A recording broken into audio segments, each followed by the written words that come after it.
Usai sudah perjuangan timnas Indonesia dalam 1 bulan terakhir di ajang Piala Asia U23 hingga playoff Olimpiade.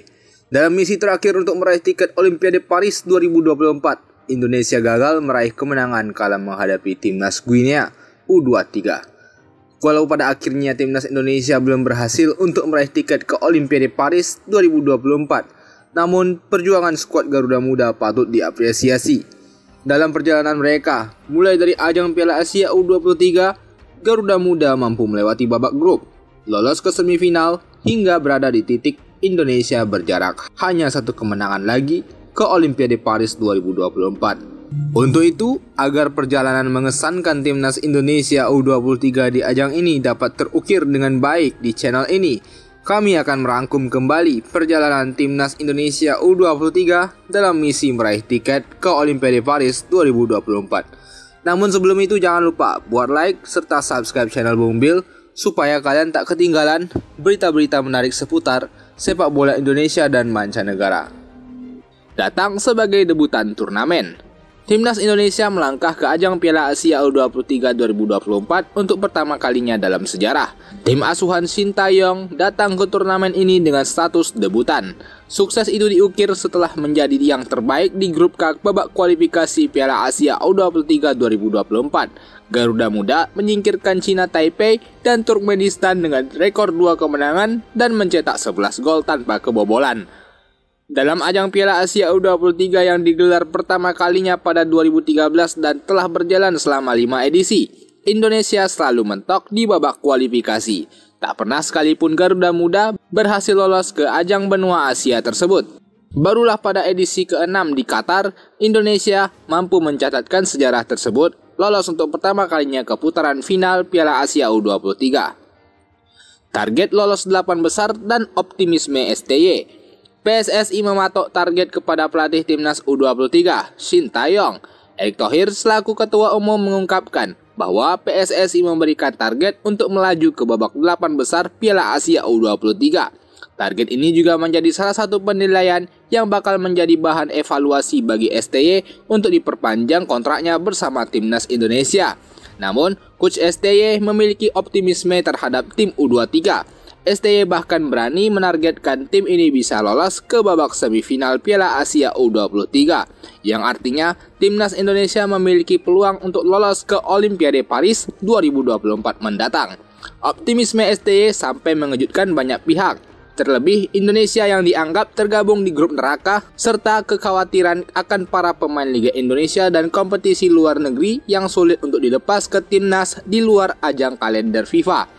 Akan tetapi, kebijakan-kebijakan dan lobi-lobi tingkat tinggi dengan berbagai pertimbangan yang dilakukan PSSI terhadap klub-klub di Liga 1 dan klub-klub luar akhirnya bersedia untuk melepas pemain-pemain terbaik yang dimiliki Indonesia.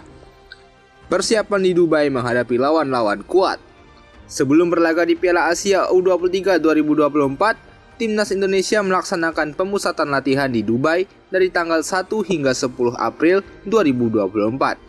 STY memanggil 28 pemain untuk mengikuti pemusatan latihan Garuda Muda. Selain itu, skuad Indonesia U23 juga mengadakan uji coba untuk mengukur sampai di mana kekuatan skuad timnas Indonesia U23. 2 tim yang menjadi lawan timnas Indonesia merupakan 2 negara Timur Tengah, yakni Arab Saudi dan Uni Emirat Arab. Hasilnya, timnas Indonesia mengalami kekalahan atas Arab Saudi dengan skor 3-1, sementara menghadapi UEA, Indonesia U23 berhasil menang tipis 1-0 lewat gol sematawayang Witan Sulaiman. Usai rangkaian pemusatan latihan dan uji coba yang telah diikuti, 23 nama untuk skuad Indonesia di Piala Asia U23 pun akhirnya diumumkan. Skuad Garuda Muda berangkat ke Qatar dengan optimisme tinggi. Dicurangi oleh tim tuan rumah. Duel perdana timnas Indonesia U23 menghadapi tuan rumah Qatar dalam matchday pertama grup A Piala Asia U23 2024 diwarnai dengan keputusan kontroversial wasit asal Tajikistan, Nasrullah Kabirov. Yang pertama, timnas Qatar U23 membuka keunggulan atas timnas Indonesia di laga ini jelang berakhirnya babak pertama melalui tendangan penalti. Dalam tayangan ulang, keputusan wasit menghadiahi tuan rumah penalti menjadi perdebatan. Pasalnya, pemain Qatar terlihat melakukan diving atau pura-pura jatuh di kotak terlarang. wasit Nasrullah Kabirov kembali membuat keputusan kontroversial dengan mengusir Ivar Jenner dari lapangan di awal babak kedua. Dia memberikan kartu kuning kedua kepada gelandang FC Utrecht itu, kendati dalam tayangan ulang Jenner terlihat tidak melakukan pelanggaran apapun. Namun, pemain Qatar langsung bereaksi dengan mengerang kesakitan yang direspon wasit dengan acungan kartu kuning tanpa melakukan tinjauan melalui video asisten referee. Beberapa keputusan kontroversial sang wasit yang mewarnai laga ini membuat kubu Indonesia meradang. Pelatih Timnas Indonesia U23, Sintayong, kecewa dengan jalannya pertandingan. Beliau menyebut bahwa laga tersebut bukanlah pertandingan sepak bola, melainkan sebuah pertunjukan komedi dari sang wasit. PSSI sempat melayangkan protes kepada AFC terkait berbagai keputusan kontroversial sang wasit yang merugikan Indonesia. Bangkit dan menumbangkan salah satu raksasa Asia. Pada laga kedua Piala Asia U23, Timnas Indonesia bangkit dari keterpurukan di laga pertama.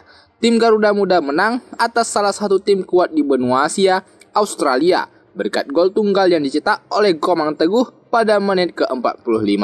Pemain klub Borneo FC itu mencetak gol lewat sundulan setelah menyambar tembakan voli Nathan Chuaon. Hingga peluit panjang dibunyikan, Timnas Indonesia U23 berhasil menaklukkan Australia di penyisihan grup Piala Asia U23 sekaligus mencatatkan sejarah. Untuk pertama kalinya, Timnas Garuda U23 mampu menang atas Australia di level U23. Sebab dalam beberapa pertemuan, Indonesia belum mampu buat menaklukkan negeri kanguru. Tak hanya itu, hasil ini bukan hanya menjadi kejutan tetapi juga menjadi momen bersejarah buat Timnas Indonesia U23. Karena ini untuk pertama kalinya Timnas Indonesia U23 meraih kemenangan di pentas Piala Asia U23. Cetak sejarah lolos ke 8 besar Asia. Timnas Indonesia U23 sukses mengamankan tiket ke perempat final Piala Asia U23 2024 setelah meraih kemenangan dengan skor 4-1 di Stadion Abdullah bin Khalifa. 2 gol Marcelino Ferdinand pada menit ke-23 dan 70 ditambah oleh Witan Sulaiman pada menit 40 dan Komang Teguh pada menit ke-86 hanya dibalas sekali oleh Yordania melalui gol bunuh diri Justin Hapner pada menit ke-79. Indonesia tampil memukau di laga ini. Para pemain tampil berbeda dengan memberikan performa terbaik mereka di lapangan. Koordinasi antar lini di lapangan tersusun rapi. Kombinasi permainan Indonesia lebih baik dari 2 laga sebelumnya. Agresivitas dan kerjasama pemain yang terjalin rapi menjadi kunci kemenangan telak yang diraih atas negara yang meraih predikat runner-up di Piala Asia Senior tersebut. Dengan hasil ini, Indonesia nangkring di posisi kedua grup A dengan total 6 poin, menemani Qatar yang telah menjadi juara grup. Garuda Muda buat kejutan besar, pulangkan Korea Selatan dari ajang Piala Asia U23. Sejarah tercipta. Indonesia berhasil meraih kemenangan dramatis atas Korea Selatan di babak perempat final Piala Asia U23. Selama pertandingan, rakyat Indonesia dibuat harap-harap cemas menonton laga genting tersebut kurang lebih yang berjalan selama 3,5 jam. Rafael Struijk tampil meledak di saat yang tepat. Sang pemain yang sebelumnya banyak dikritik terkait kontribusinya yang minim bersama Timnas Indonesia, kemudian membuktikan kapasitasnya sebagai salah satu false nine yang efektif. Bres Rafael sempat membawa Indonesia unggul 2-1 selama 84 menit sebelum akhirnya berhasil disamakan oleh Taewook Warriors 6 menit jelang laga normal berakhir. Timnas Indonesia U23 kemudian berhasil mengunci kemenangan di babak adu penalti. Pada babak ini terdapat momen-momen antara hidup dan mati bagi Timnas Indonesia U23. Untungnya Tuhan masih memihak kepada Indonesia sehingga Garuda dapat maju ke babak semifinal Piala Asia U23. Berlanjut ke adu penalti, sempat drama terjadi kala Justin Hapner gagal mencetak gol penalti kelima yang membuat Indonesia akan tersingkir dari Piala Asia U23. Akan tetapi, penalti tersebut diulang disebabkan karena kiper Korea telah berdiri di luar garis gawang sebelum tendangan Justin Hapner dilesakkan. Arkan Fikri memiliki kesempatan meloloskan Indonesia ketika Hernando Ari dapat menyelamatkan tendangan penalti yang dilakukan oleh pemain Korea. Namun, Arkan Fikri gagal mengkonversi peluang tersebut. Untungnya, dua save penting Hernando Ari di babak adu penalti berandil banyak sehingga Pratama Arhan menebus kelolosan Indonesia dengan skor adu penalti 11-10.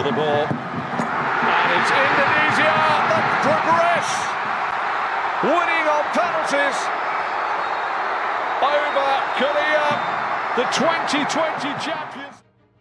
Dengan hasil ini, timnas Indonesia selangkah lagi akan melaju ke Olimpiade Paris 2024. Harapan ke final kandas di tangan Uzbekistan.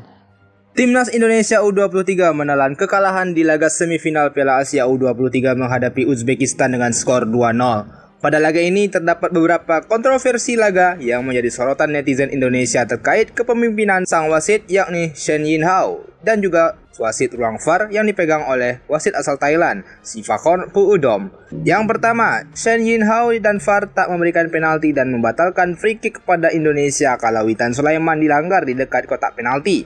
Yang kedua, saat gol Muhammad Ferrari yang dianulir akibat posisi Sananta yang terlebih dahulu offside sebelum menerima coursing dari Arhan.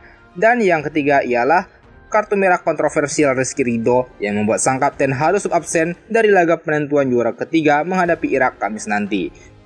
Dimenangkan Irak, Indonesia pulang dengan kepala tegak. Di babak perebutan juara ketiga, timnas Indonesia harus menelan kekalahan atas Irak dengan skor 2-1. Indonesia gagal memanfaatkan peluang buat menang di laga ini. Garuda Muda sempat unggul lebih dahulu lewat gol Ivar Jenner di menit ke-19.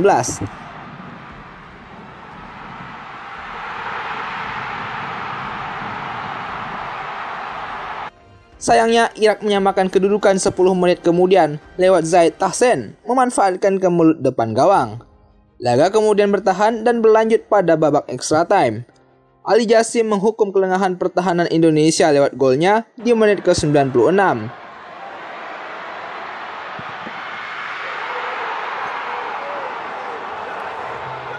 Skor akhir bertahan 2-1 hingga habis 120 menit pertandingan. Dengan hasil ini membuat Indonesia harus kembali berlaga di babak playoff menghadapi Guinea pada 9 Mei demi satu tiket terakhir menuju Olimpiade Paris 2024. Kesempatan terakhir namun belum rezekinya lolos ke Olimpiade.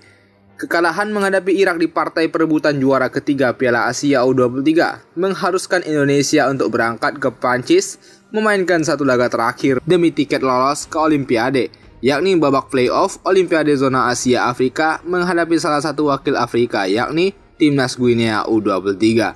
Timnas Guinea U23 masuk ke babak playoff sebagai tim semifinalis peringkat 4 di Piala Afrika U23 2023 yang lalu. Guinea merupakan tim debutan di ajang tersebut, sama seperti Timnas Indonesia. Guinea bertekad buat meraih tiket kelolosan Olimpiade tersebut dengan memanggil para pemain mereka yang berlaga di Eropa. Salah satunya Ilaix Moriba, mantan wonderkid milik FC Barcelona yang kini bermain di Getafe sebagai pemain pinjaman dari RB Leipzig. Tak hanya itu, pelatih timnas senior mereka yakni Kaba Diawara juga turun gunung untuk menukangi timnas Guinea U23. Di sisi Indonesia, Garuda Muda tengah berada pada fase underperform akibat dua kekalahan terakhir melawan Uzbekistan dan Irak. Timnas Indonesia juga tanpa kehadiran sosok Rizky Ridho, Justin Hamner hingga Elkan Bagat. Walau begitu, Shin Tae-yong selaku pelatih Garuda Muda tetap optimis dapat merebut tiket terakhir ke Olimpiade Paris 2024. Laga timnas Indonesia versus Guinea dalam jadwal playoff Olimpiade 2024 bergulir di Stadion Stade Pierre-Pivarot, Clairefontaine, Prancis. Guinea mengandalkan permainan fisik dan kecepatan para pemainnya dalam membongkar pertahanan timnas Indonesia. Hingga pada menit ke-27, Indonesia kecolongan. Berawal dari serangan Indonesia melalui lemparan Pratama Arhan, bola udara direbut para pemain Guinea yang kemudian melancarkan serangan balik cepat di mana Indonesia hanya menyisakan dua pemain di lini pertahanan. Witan tanpa sengaja melanggar lawan yang akan menyambut umpan silang dari kiri di kotak terlarang. Meski dalam tayangan ulang tampak pelanggaran tersebut terjadi tipis di luar kotak penalti timnas Indonesia, namun tak adanya VAR membuat wasit tetap menunjuk pelanggaran tersebut sebagai penalti. Eksekusi penalti dilakukan oleh Ilaix Moriba pada menit ke-28 dengan sempurna, membuat Guinea unggul 0-1. Duel kemudian berlangsung dengan alot. Indonesia U23 berusaha menekan pertahanan Guinea, tapi mereka kesulitan untuk menciptakan peluang berbahaya di pertahanan lawan. Sayangnya pada menit ke-72, wasit memberikan penalti kepada Guinea, sebab Alfeandra Dewangga dianggap melanggar Bah Algassime di kotak terlarang. Dalam tayangan ulang terlihat bahwa tackle itu sebenarnya bersih. Sebelum penalti dilakukan, wasit sempat memberikan kartu merah kepada pelatih timnas Indonesia Sintayong karena dianggap melakukan protes berlebihan. Namun eksekusi penalti Algassime Bah kemudian gagal karena bola mengenai tiang gawang sebelah kanan. Jelang laga berakhir, tensi pertandingan makin tinggi. Sayangnya, pada akhirnya Indonesia U23 tak bisa mencetak gol. Mereka dipaksa takluk 0-1 dari Guinea U23. Dengan kekalahan menghadapi Guinea, membuat Indonesia harus merelakan kesempatan untuk bermain di Olimpiade Paris 2024 menjadi milik Guinea, yang merupakan partisipasi terkini mereka sejak terakhir pada 1964. Indonesia memang pada akhirnya gagal buat melangkah ke Olimpiade kedua kalinya sejak terakhir kali Indonesia mentas di Olimpiade Melbourne pada 1956. Walau begitu, perjuangan para Garuda Muda, pemain, pelatih Sintayong, beserta jajaran asisten pelatih dan staf timnas Indonesia U23 patut untuk diberikan kredit lebih dan sanjungan atas pencapaian mereka yang sudah maksimal dengan menembus babak semifinal Piala Asia U23 yang membuka peluang kita untuk bermain di Olimpiade. Sebagai debutan turnamen Asia, tentunya raihan semifinalis jelas merupakan sebuah pencapaian yang membanggakan. Tentunya ini menjadi cikal bakal potensi timnas Indonesia U23 saat ini dapat bersinar kelak ketika mereka telah beranjak ke jenjang senior. Tentu ini yang harus kita jaga hingga mereka mendapatkan peak performance mereka ketika telah menjadi tulang punggung tim senior beberapa tahun ke depan. Generasi emas timnas Indonesia saat ini telah lahir di dalam diri mereka. Penting bagi kita sama-sama sebagai supporter untuk menjaga dan mendukung selalu anak-anak muda ini untuk terus berkembang nantinya di masa depan. Perlu adanya pembinaan yang berkesinambungan dari akar rumput yang harus dilestarikan oleh PSSI agar talenta-talenta baik lokal maupun diaspora dapat terus-menerus menelurkan bakat-bakat terbaik sepak bola Indonesia. Kelak tiba saatnya timnas Indonesia akan dikenal sebagai raksasa Asia, sang Garuda Asia yang telah terbangun dari tidur panjangnya. Jangan lupa buat like serta subscribe channel Bung Bil supaya kalian tak ketinggalan berita-berita menarik seputar sepak bola Indonesia dan mancanegara. Thank you.